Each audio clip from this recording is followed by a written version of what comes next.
Hello friends, welcome to my channel miracle of God. जय श्री राम। आज मैं आपको बताऊंगी नीम करौरी महाराज जी के सपनों का महत्व।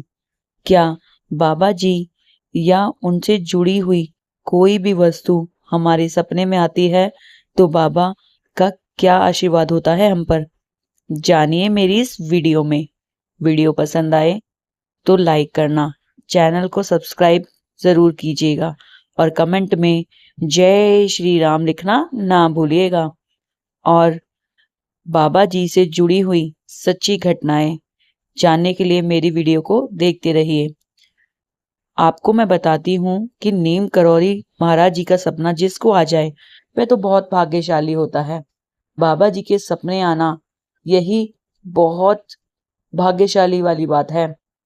और कुछ लोग होते हैं जो कहते हैं कि बाबा जी तो सपने में नहीं आए, हमें तो सपने में बंदर आए, या कोई कहता है कि हमें कंबल आया, या कोई कहता है कि बाबा जी का कैची धाम मंदिर आया। तो ऐसे सपने हमारे लिए बहुत ही ज्यादा शुभ है। अगर आपके सपने में महाराज जी नहीं आते हैं, महाराज जी से जुड़े हुए महाराज जी के कंबल आते हैं, वही चेक वाले कंबल अगर हमारे सपने में आते हैं, तो इसका अर्थ यही है कि महाराज जी हमसे बहुत खुश हैं और वह अपना आशीर्वाद हम पे बनाए रखे हैं। या आपके सपने में बंदर आते हैं तो यह भी हमारे लिए बहुत शुभ है। यह हमें संदेश देता है कि महाराज जी हमसे जुड़े हुए हैं। अगर आपके सपने में कैची धाम मंदिर आए तो आप बहुत भाग्यशाली हैं, क्योंकि कैची धाम मंदिर आपके सपने में तभी आता है जब आप पर नीम करौरी महाराज जी की कृपा होती है। और अगर आपके सपने में यह सब ही आते हैं तो आप मान लीजिए कि हनुमान जी की कृपा आपके ऊपर है, हनुमान जी का आशीर्वाद हमारे सर पर है। हमें अच्छे कार्य करके हनुमान जी को सदैव खुश रखना है, भला करना है, लोगों के साथ बुरा नहीं करना। अगर हमने किसी भी इंसान का गलती से भी दिल दुखाया तो हनुमान जी हमसे रूठ जाएंगे। हमें उनको मनाना है, अपना जीवन सुधारने के लिए अच्छे नक्शे कदम पे चलना है, ताकि भगवान का आशीर्वाद हम पे बना रहे। कहते हैं खुशी और दुख यह जीवन का एक पार्ट है, ये आता ही है। खुशी आएगी तो दुख आएगा, दुख आएगा तो खुशी आएगी ही। यह परिवर्तन हर किसी इंसान के जीवन में आता ही है। अगर आज दुख है तो कल सुख आएगा ही आएगा।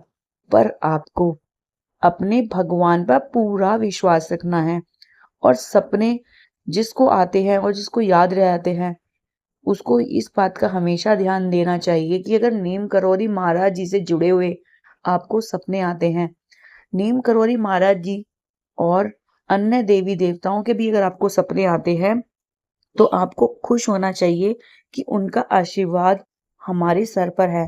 किसी भी भगवान का अगर आपको सपना आता है तो आपको हमेशा खुश होना चाहिए। और हाँ, अगर आपको कभी सांप का सपना आए तो आपको कभी घबराना नहीं चाहिए। महादेव का आशीर्वाद आपके ऊपर है, हमेशा अच्छा कार्य करें। अगर आपको सांप मार रहा है, काट रहा है, तो आप बिल्कुल भी ना घबराएं। सपने में ऐसा होता है, परंतु हमें यह बात का ध्यान देना होगा कि हम कुछ गलत ना करें जिसका असर हमारी आने वाली जिंदगी पर पड़े। कहते हैं ना, इंसान के कर्म ही उसको आगे भविष्य उसका बनाते हैं। अगर हमारे अच्छे कर्म हैं तो भविष्य हमारा अच्छा होगा।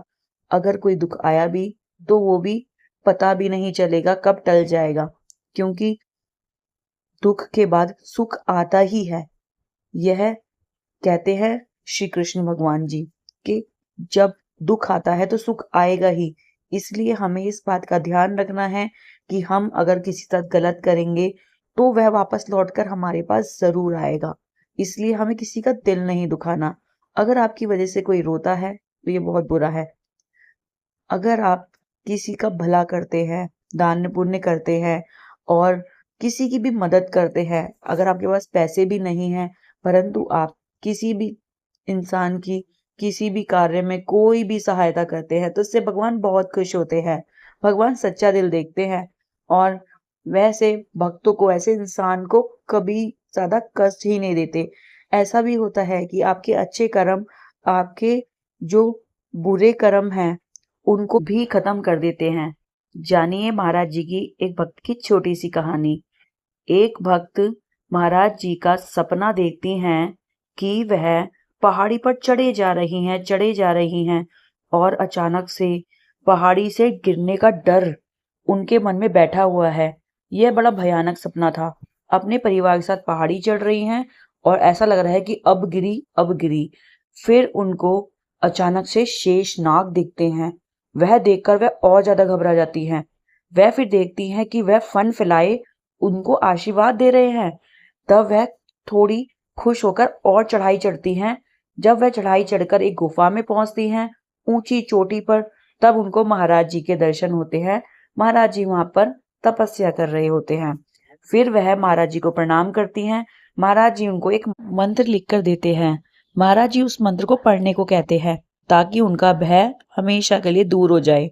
वह जैसे ही उसको पढ़ने जाती हैं, इतने में ही उनकी आंख खुल जाती है। उनका सपना टूट जाता है, परंतु वह मंत्र उनको याद हो जाता है और वह फटाफट उसको पढ़ती हैं और वह उस मंत्र का हमेशा अपने जीवन में उच्चारण करती रहती है। महाराज जी का सपना आपको कभी आया है तो मुझे कमेंट में जरूर बताइएगा। महाराज जी अगर सपने में आ जाएं, उससे बड़ी ही चीज क्या होगी। महाराज जी का आशीर्वाद हम सब पर बना रहे। आई होप मेरी ये छोटी सी वीडियो आपको पसंद आई हो। पसंद आई है तो कमेंट में जय श्री राम लिखना ना भूलिएगा। Thank you for watching. जय श्री राम। जय नीम करौरी महाराज जी।